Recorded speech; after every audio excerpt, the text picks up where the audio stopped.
খুলনায় রাতের অন্ধকারে যুবককে কুপিয়ে হত্যা। খালিশপুর ফেয়ার ক্লিনিক মোড়ে ঘটে গেছে এক মর্মান্তিক ঘটনা। কে এই দুর্বৃত্ত? কেন এমন নির্মম হামলা? পুরো ঘটনার বিশদ জানতে ভিডিওটি শেষ অবধি দেখুন।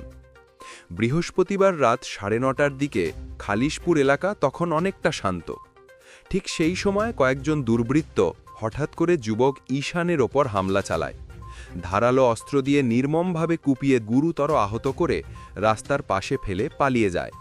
স্থানীয়রা তাকে দ্রুত উদ্ধার করে খুলনা মেডিকেল কলেজ হাসপাতালে নিয়ে যান, কিন্তু আঘাত এতটাই গুরুতর ছিল যে চিকিৎসকেরা তাকে দ্রুত ঢাকায় নেওয়ার পরামর্শ দেন। কিন্তু ঢাকায় নেওয়ার পথেই রাত 10টার দিকে শেষ নিঃশ্বাস ত্যাগ করেন 22 বছরের যুবক ঈশান। খালিশপুর থানার ওসি মীর আতাহার আলী জানিয়েছেন, দুর্বৃত্তদের আকস্মিক হামলায় ঈশান গুরুতর আহত হন। ঘটনার তদন্ত শুরু হয়েছে, বিশেষ টিম গঠন করা হয়েছে।